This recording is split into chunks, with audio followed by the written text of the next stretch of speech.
बिस्मिल्लाहिर्रहमानिर्रहीम। मेरा नाम मोहम्मद उमैर मुस्तफ़ा है, रोल नंबर है 192002 और जो प्रेजेंटेशन का टॉपिक है मेरा आज का वो है एचआरएम इन अ चेंजिंग एनवायरनमेंट और ये चैप्टर नंबर हमारा 7 है।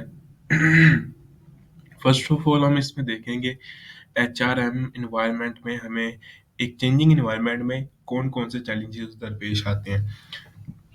इसमें हमारे पास एनवायरनमेंटल चैलेंजेस होते हैं, ऑर्गेनाइजेशनल चैलेंज होते हैं और इंडिविजुअल चैलेंजेस होते हैं। सबसे पहले हम देखते हैं एनवायरमेंटल चैलेंजेस। एनवायरमेंटल चैलेंजेस में हमारे पास क्या-क्या आता है? बेसिकली इसमें हमारे पास जो एक प्रॉपर मैनेजमेंट होती है हमारी एक एनवायरनमेंट की, जो काफ़ी लार्ज स्केल पे होती है, उसको उसकी परफ़ॉर्मेंस को मैनेज करना होता है इसमें बेसिकली।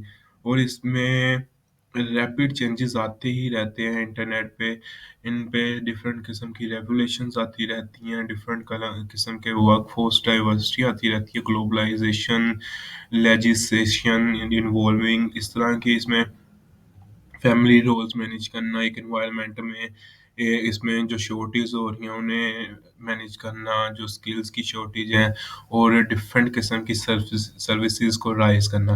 बेसिकली एक एनवायरनमेंट एक इस तरह है जिसमें हमारे पास कोई भी एक डिफरेंट ऑर्गेनाइजेशन कह लें, डिफरेंट कोई ऐसी जगह कह लें जिसमें हमारे पास डिफरेंट लोग रहते हैं और डिफरेंट उसमें चीज़ें हो रही हैं।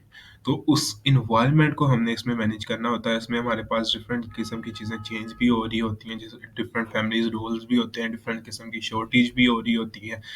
उसमें हमने कुछ सर्विसेज़ भी प्रोवाइड करनी होती हैं। ये सारा हमारे पास आ जाता है एक एनवायरनमेंटल चैलेंजेज़ जो हमें फेस करने होते हैं। इसमें जो 6 इम्पोर्टेंट हमारे पास चैलेंजेज़ होते हैं, वो है कि रैपिडली चेंज होता है, बार-बार मतलब चेंज हो रहा होता है।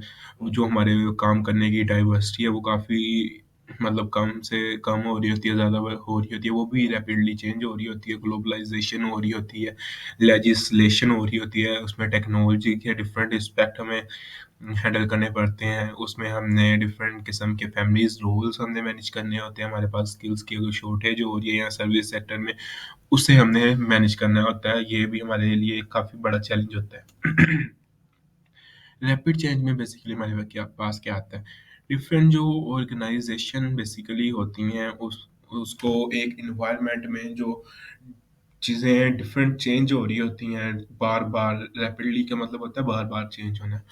इसमें हमने डिफरेंट तरीके से सर्वाइव करना होता है, हमारे पास डिफरेंट स्ट्रैटेजीज़ होती हैं, डिफरेंट प्लान्स होते हैं, डिफरेंट पॉलिसीज़ होती हैं, जिसे हमने ऑलमोस्ट काफ़ी अच्छे तरीके से चीज़ों को अगर हम लेके चलें, एक प्रॉपर पॉलिसीज़, एक प्रॉपर मैनेजमेंट सिस्टम के साथ लेके चलें, तो काफ़ी इफ़ेक्टिव रिस्पॉन्स से हम सिस्टम को मैनेज कर सकते हैं।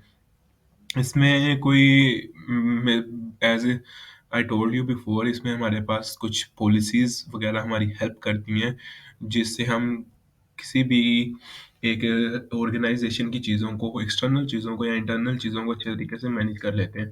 दूसरा हमारे पास आ जाता है इसमें वर्कफ़ोर्स डाइवर्सिटी क्या होता है? बेसिकली इसमें हमारे पास जो रियल काइंड ऑफ अपॉर्च्युनिटीज़ जो मैनेजर्स के लिए होती हैं, उनको हमने ट्रेंड्स को और जो चीज़ें प्रेज़ेंट करनी होती हैं, इन चीज़ों को सबको प्रॉपर तरीके से मैनेज करना आता है। और इनको हम बेसिकली एचआर ह्यूमन रिसोर्सेज़ में ये हमारे पास स्ट्रैटेजीज़ बनती हैं, जो कि हमारी कैपिटलाइज़ होके डिफरेंट डाइवर्सिटीज़ को हम प्रॉपर तरीके से मैनेज करके उनसे सर्वाइव करते हैं। और ग्लोबलाइज़ेशन आ जाता है हमारा थर्ड पे। ग्लोबलाइज़ेशन में बेसिकली हमारे पास जो ड्रामेटिक चैलेंजेज़ हमें फेस करने पड़ते हैं, लाइक जैसे हमारे पास 21st सेंचुरी में हमारे पास फॉरेन फर्म्स जो हैं या हमारे पास डिफरेंट और फर्म्स हैं, उन्हें उनसे कैसे चैलेंज करना है, उनसे कैसे उनके हिसाब से अपने आप को अपग्रेड करना है, उनसे बेहतर बनना है, इन चीज़ों को सबको इसमें ग्लोबलाइज़ेशन में मैनेज करना आता है। बेसिकली अगर हम इन चीज़ों को नहीं छेड़े मतलब नई चीज़ों को मैनेज करेंगे, तो हम इन चीज़ों से काफ़ी पीछे रह जाएँगे और हमारा जो काम करने का तरीका होगा, वो एक वर्ल्ड लेवल, एक ग्लोबलाइज़्ड लेवल पे नहीं होगा। तो हमें अपनी चीज़ों को डिफरेंट तरीके से मार्केट के हिसाब से एक्सपैंड करके, मार्केट के हिसाब से मिनिमल जो भी हो सकता है, उससे हमें कॉम्पीट करके खुद को बेहतर करना होता है। थर्ड इसमें हमारे पास आ जाता है लेगिस्लेशन लेगिस्लेशन। जिसमें हमारी काफ़ी तौर पर जो एचआर रिसोर्सेज़ के फंक्शन हैं, वो तकरीबन पिछले 3 कोई डिकेड्स में काफ़ी चेंज हुए हैं और उसमें जो कंपनीज़ को बेनिफिट हो रहा है, वो उनके जो प्रॉपर रिसोर्सेज़ मैनेजमेंट होते हैं, उससे कंपनी को काफ़ी ज़्यादा बेनिफिट होता है, एक प्रॉपर कल्चर मिलता है, एक प्रॉपर ऑर्गनाइज़ेशन मिलती है, एक प्रॉपर माहौल बनता है, जिससे लोग एक अच्छे तरीके से चीज़ों को मैनेज करके उन पे वर्क कर पाते हैं। मोस्टली जो हमारे पास इसमें डिस्कशंस होती हैं, वो लॉज़ पे होती हैं, उनकी पॉलिसीज़ पे होती हैं, उनके डिफरेंट जो रोल्स उन्हें या उनके स्किल्स हैं, इन चीज़ों को लोकली और जनरली हमें इसमें मैनेज करना होता है। थर्ड चीज़ पे हमारे पास आ जाती है टेक्नोलॉजी। टेक्नोलॉजी बेसिकली इसमें इट एज़ यू नो कि हमारे पास हर डिकेड में, हर ईयर में डिफरेंट तरह की टेक्नोलॉजीज़ आ रही हैं, जो कि चेंज होती रहती हैं रैपिडली। हमें उस हिसाब से अपने कंप्यूटर सिस्टम को, हमारी कम्युनिकेशन इंडस्ट्रीज़ को, हमें सब चीज़ों को उस हिसाब से बाय टाइम चेंज करके उन्हें मैनेज करना होता है।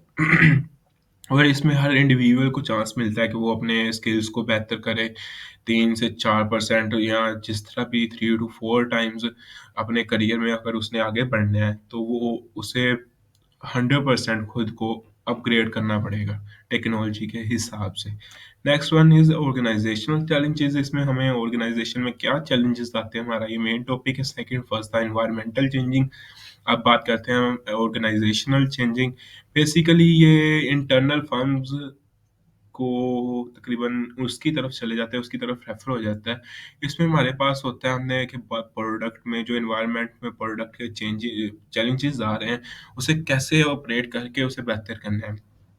इसमें हमें कॉम्पिटिटिव पोज़ीशंस रखनी पड़ती हैं, जिसमें हमारे पास कॉस्ट, क्वालिटी और हमारे पास डेंसिटी, कॉम्पैटिबिलिटी, कंपैटिबिलिटी इस तरह की चीज़ें आ जाती हैं, जिसमें हमारे पास डिसेंट्रलाइज़ेशन होता है, डाउनसाइज़िंग होता है, ऑर्गनाइज़ेशन रीस्ट्रक्चरिंग होता है, सेल्फ मैनेजमेंट करना होता है, इसमें work team as a team, मतलब एक प्रॉपर टीम बना के वर्क करना पड़ता है, एक स्मॉल बिज़नेस को मैनेज करना होता है।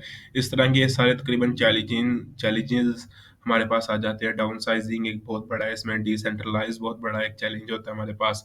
कॉस्ट को मैनेज करना, टीम्स को मैनेज करना, बिज़नेस को मैनेज करना, टेक्नोलॉजी को, आउटसोर्सिंग को मैनेज करना, ये हमारे पास ऑर्गनाइज़ेशन चैलेंजेस आ जाते हैं। इसमें मेन-मेन जो हमारे पास चैलेंज हम देखते हैं, कंट्रोलिंग कॉस्ट। एक कॉस्ट कंट्रोल करना, जो कि हमारे पास सबसे ज़्यादा बिज़नेस में मेन इम्पैक्ट, जो चीज़ होती है, वो हमारे पास है कॉस्ट। उसमें सेकंड चीज़ आ जाती है इम्प्रूविंग क्वालिटी। क्वालिटी को भी हमने इम्प्रूव करना है। हमारे पास कैपेबिलिटीज़ को क्रिएट करना, ज़्यादा से ज़्यादा रीस्ट्रक्चर करना चीज़ों को, ताकि हम उन्हें बेहतर तरीके से मैनेज कर पाएँ। कंट्रोलिंग कॉस्ट हमारे पास इसमें क्या आ जाती है, इसमें बेसिकली हमारे पास जो डिफरेंट हमारी प्रोडक्ट्स पे जो चीज़ें, हमारे जो लेबर्स पे या डिफरेंट हमारे पास जो चीज़ें हैं, उस पे जो हमारे खर्च हो रहा होते हैं पैसे, जो हमारी एक एज़ अ कॉस्ट कहलाती है। उन चीज़ों को एक प्रॉपर तरीके से मैनेज करना, और वो कैसे मैनेज होंगी, बेसिकली इसमें हमारे पास प्रॉपर स्ट्रैटेजीज़ होंगी, प्रॉपर प्रॉपर कोई तकरीबन अच्छे तरीके से प्लान्स होंगे, जिससे हम सब चीज़ों को एक प्रॉपर तरीके से इम्प्लीमेंट करेंगे, and then we have the best results according to our proper strategies.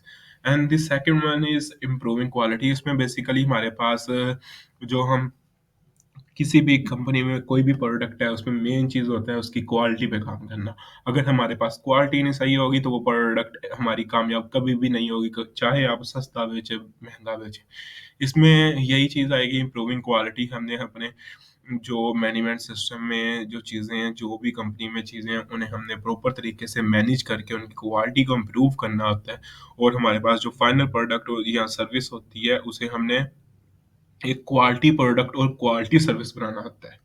Next हमारे पास आ जाता है क्रिएटिंग डिस्टिंक्टिव कैपेबिलिटीज़। इसमें हमारे पास जो हमारे पास कॉम्पिटिटिव एडवांटेजेस होते हैं, उन्हें हमने यूटिलाइज़ करके अपने आप को दूसरी जो कंपनीज़ होती हैं या चीज़ें होती हैं, दूसरी ऑर्गनाइज़ेशंस होती हैं, उससे बेहतर बनाना होता है। इसमें हमारे पास पर्टिकुलर एरिया जो आ जाता है, 3 एम्स कॉम्पिटिशन या एडहेसिव कैलेंस corporation, leading present in the travel business and एक्सोस्टेमंस को फोटोकॉपियर मार्केट। इसमें मैंने एक्सप्लेन किया है, इसमें हमने डिफरेंट अपनी जो डिफरेंट ऑर्गेनाइजेशंस होती हैं, उनके साथ कम्पीट करना होता है और उन्हें मैनेज करना होता है। इंडिविजुअल चैलेंजेस हमारे पास क्या-क्या आते हैं, ह्यूमन रिसोर्सेज़ में जो हमने अकेले-अकेले बंदे को जिस तरह मैनेज करना होता है, उसके उसके कल्चर को, उसकी पे को, उसके डिफरेंट एस्पेक्ट्स को, उनको ट्रीट कैसे करना है, एक ऑर्गेनाइज़ेशन में उन्हें चलाना कैसा है, इन सब चीज़ों को इंडिविजुअल मैनेजमेंट में देखा जाता है। नेक्स्ट हमारे पास प्रोडक्टिविटी। प्रोडक्टिविटी जो होती है वो एक एम्प्लॉयी को उसकी गुड सर्विसेज़ देने पे या एक अच्छे तरीके से किसी भी प्रोडक्ट को तैयार करने पे उसकी प्रोडक्टिविटी उसकी हमें मिलती है कि कैसी प्रोडक्टिविटी जा रही है। इसमें हमने अगर हमारे पास ग्रेटर आउटपुट होगी मतलब उसकी प्रोडक्टिविटी काफ़ी अच्छी जा रही है। इसमें जो 2 इम्पोर्टेंट फैक्टर होते हैं वो होती है उसकी एबिलिटी और उसकी मोटिवेशन। जितनी उसकी एबिलिटी ज़्यादा होगी या मोटिवेशन ज़्यादा होगी, उतनी वो अच्छी प्रोडक्ट बनाएगा। आगे आ जाता है एम्पावरमेंट। इसमें एम्पावरमेंट में बेसिकली हमारे पास आ जाता है कि हमने जो हमारे एम्प्लॉइज़ हैं, जो हमारी डिफरेंट एक्सटर्नल, इंटरनल जो भी रिसोर्सेज़ हैं, उन्हें हमने कैसे एम्पावरमेंट करना है, कैसे उन्हें हमने ज़्यादा से ज़्यादा सहूलतें मुहैया करनी है ताकि वो अच्छी से अच्छी प्रोडक्ट बना सकें। आगे आ जाता है ब्रेन ड्रेन। इसमें बेसिकली हमारे पास एम्प्लॉइज़ होते हैं, उनकी ब्रेनस्टॉर्मिंग करनी होती है, उनके ब्रेन को ज़्यादा से ज़्यादा अच्छे तरीके से मैनेज करके उन्हें मतलब एक अच्छा कल्चर प्रोवाइड करके, एक अच्छे तरीके से उन्हें चीज़ें प्रोवाइड करके, उनसे अच्छे कॉम्पिटिटर्स रिज़ल्ट हासिल करना होता है और इसमें एज़ लेस एज़ वल्नरेबिलिटी हो, वो ज़्यादा से ज़्यादा बेहतर रहती है। नेक्स्ट हमारे पास आ जाता है न्यू ट्रेंड जो हमारे वर्क प्लेस पे चल रहे हैं, वो एजुकेशन होती है, वो हम उन्हें वर्क टाइम अच्छे तरीके से मैनेज करके दे सकते हैं, स्टैंडर्ड ऑफ लिविंग उनका अच्छा कर सकते हैं, उनकी एक्सपेक्टेशंस पे उतर सकते हैं, उनकी डिमांड्स को पूरा कर सकते हैं, उनकी डाइवर्सिटी और उनका जो जेंडर इश्यू है उसको हम अपने वर्क प्लेस पे अच्छे तरीके से उन्हें मैनेज करके दे सकते हैं और आगे आ जाता है क्यूडब्ल्यूएल और टीक्यूएम, इनको हम आगे जाके फर्दर डिस्कस करते हैं। एजुकेशन, हर एम्प्लॉइज़ को अच्छे तरीके से अगर वो एजुकेशन हासिल करना चाहता है तो कंपनी उसे एजुकेशन में मदद करे। अगर उसका कोई वर्क टाइम में उसका कोई इश्यू है वर्क टाइम का तो उसको फ्लेक्सिबल टाइम दिया जाए। उसकी अगर कोई लिविंग में इश्यू है, स्टैंडर्ड ऑफ लिविंग में उनकी कोई मतलब एक ज़िंदगी गुज़ारने का जो वो जिस तरह गुज़ार रहे हैं उसमें अगर कोई इश्यू आ रहा है उन्हें तो उसे कंपनी सॉल्व कर दे। उनकी जो एक्सपेक्टेशंस हैं या डिमांड्स हैं उनको कंपनी पूरा कर दे। उनके जो हाई क्वालिटी उनका जो वर्क होता है, उनकी जो वर्क लाइफ़ या क्वालिटी, इसमें basically quality and work life main word है। इसमें उनकी लाइफ़ की जो क्वालिटी है, जो उसको हम मैनेज करें अच्छे तरीके से, एक हाई क्वालिटी दें उनकी वर्क लाइफ़ को और उसमें डिफरेंट जो कंपनीज़ होती हैं, उनको टोटल जो उनकी क्वालिटी मैनेजमेंट होती है, उनको बेहतरीन तरीके से मैनेज करें ताकि हमारे पास जो एम्प्लॉयी की आउटकम आए, वो हमारे पास एक बेहतरीन प्रोडक्ट एज़ अ प्रोडक्ट में आए और वो कंपनी को ओवरऑल एक फ़ायदा दे। तभी एक कंपनी एक जो अपना एम्प्लॉयी होता है, उसको अच्छे तरीके से मैनेज करती है।